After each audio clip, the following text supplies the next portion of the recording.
Good day everyone. Today we will be solving mixed problems. We have parallel circuit and series circuit.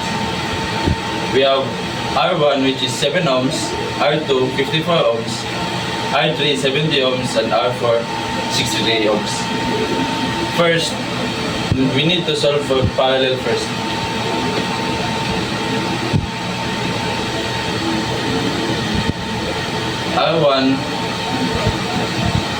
R1 and R2 is equal to 1 over R1 plus 1 over R2.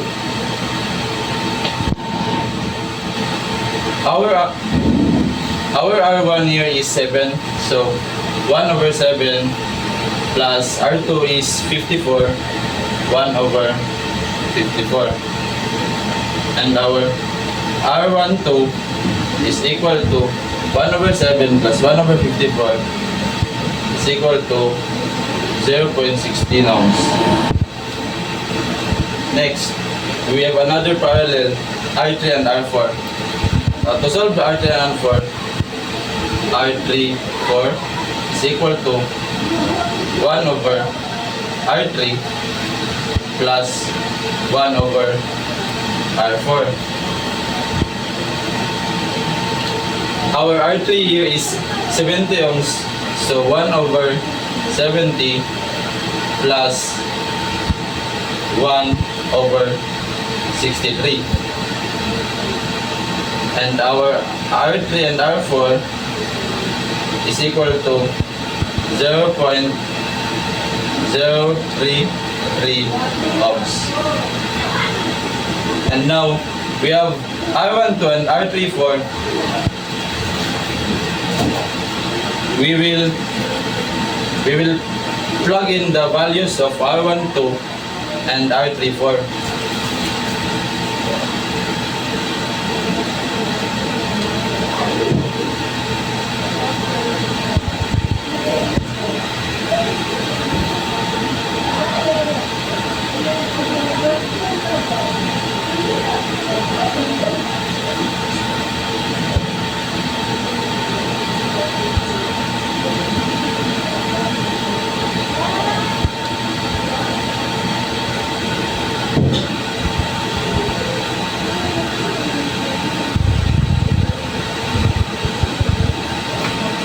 And now, in this problem, we will now have a series circuit.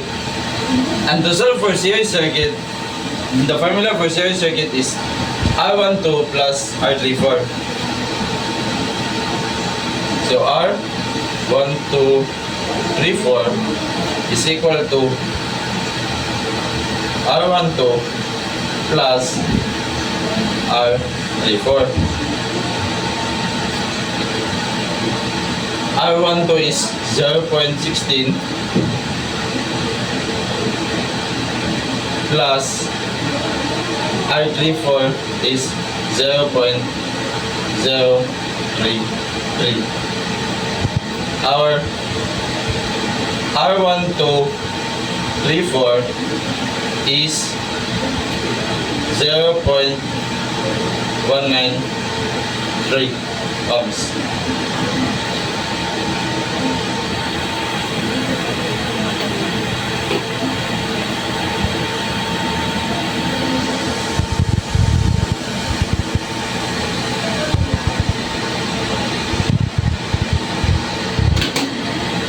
And now we have the total resistance. We will now plug in.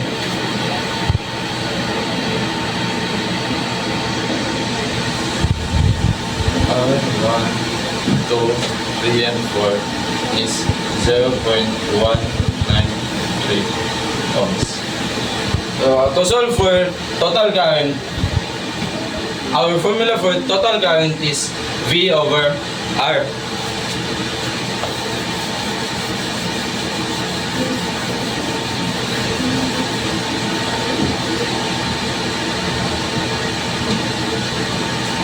Total current is V over R total. Our V is 24 volts over 0.193 ohms.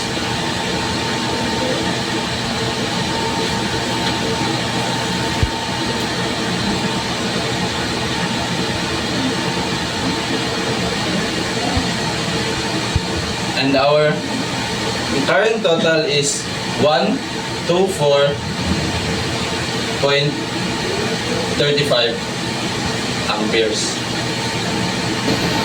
And our problem number 2, we have one parallel and a series, and we will have only 3 resistors, R1, R2, and R3. So we will not use the R4. First, we need to calculate the parallel. R23 is equal to 1 over R2 plus 1 over R3. Since our R2 is 54, 1 over 54 plus 1 over R3 is 70. And our R23 is equal to 0.033 ohms. And now we will change this parallel into series.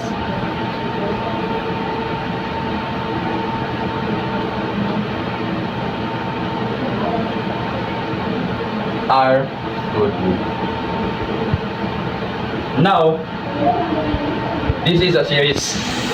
And to solve for series, we will add the R1 and the R23.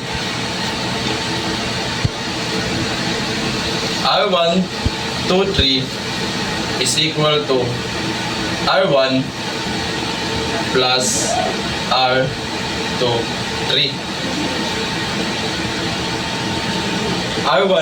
Our R1 here is 7 ohms plus our R23 here is 0.33 ohms. 0.033 ohms.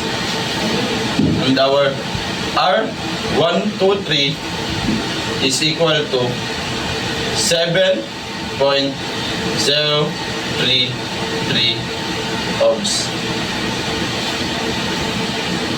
And this is our total resistors. Now, we will change this. R1, 2, 3. To solve for current, we have voltage and we have total resistance. The formula for current is V over R. Is equal to V over R.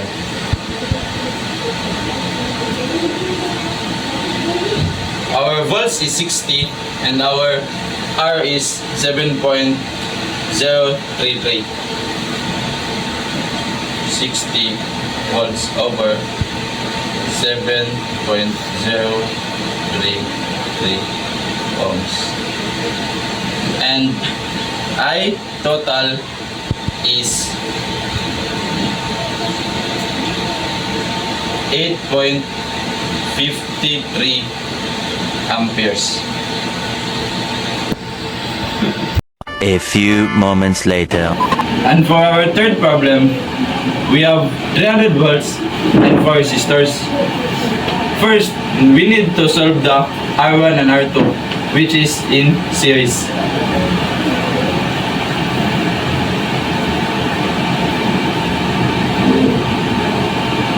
R1 R2 is equal to R1 plus R2.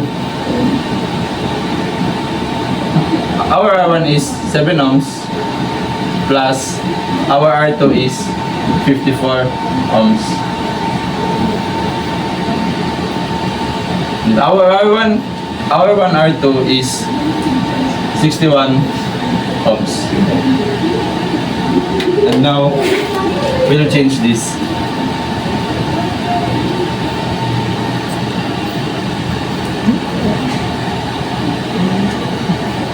R1, 2. And now we have a parallel circuit. Now to solve this, we have R1, 2, and 3 is equal to 1 over R1, 2 plus 1 over R3. And the value for R1, 2 is 61 ohms. 1 over 61 plus 1, our R3 is 70. So R1, 2 and 3 is equal to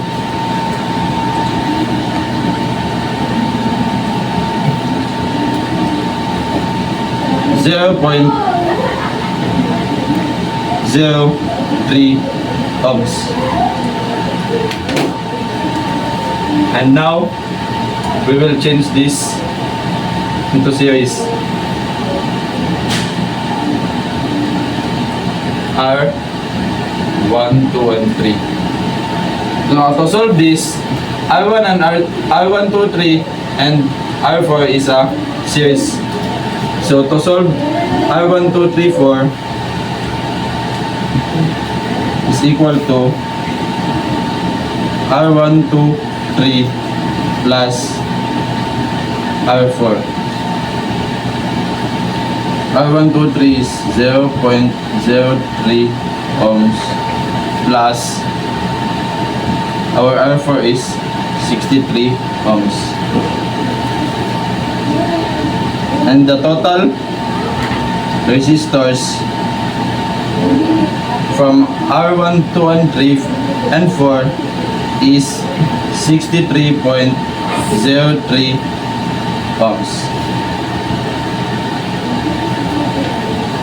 Now we have the total resistors R1, 2, 3, and 4. To solve for current, the formula for current is V over R total.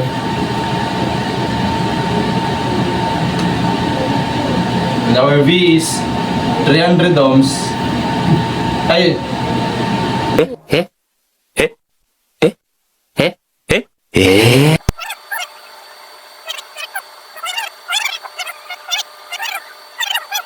A few inches later. And now we have the total resistance 1, 2, 3, and 4 and 300 volts. Now we can now solve the current. And the formula for current is I total is equal to V over R total.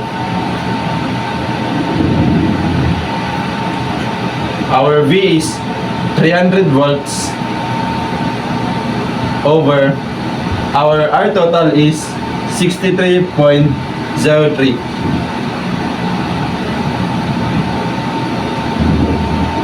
The unit ohms.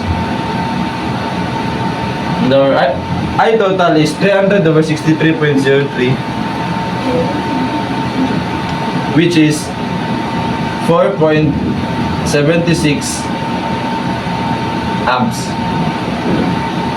One eternity later.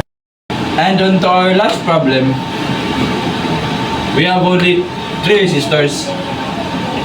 First, we need to solve the parallel R2 and R3. R23 is equal to 1 over R2 plus 1 over R3. Our R2 is 54 plus 70. And our R23 is equal to 0.033 ohms. And now we can now change this into series.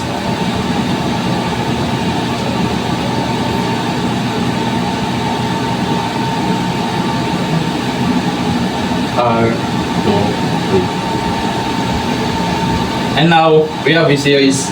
To solve for series, we need to add these 2 resistors, R1 and R23. R123 is equal to R1 plus R23. Our R1 is 7 ohms plus our R23 is 0.033 ohms.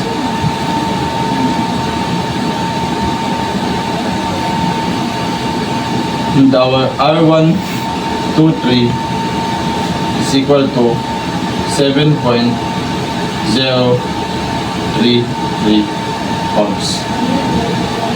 And this is our total resistance.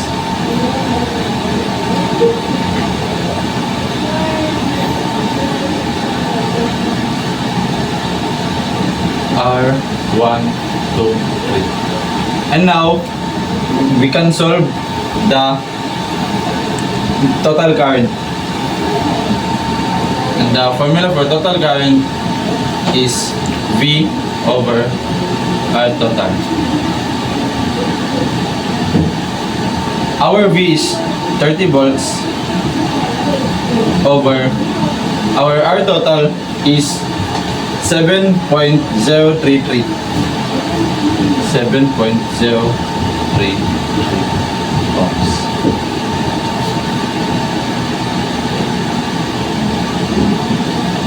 $30 divided by 7.033 is 4.27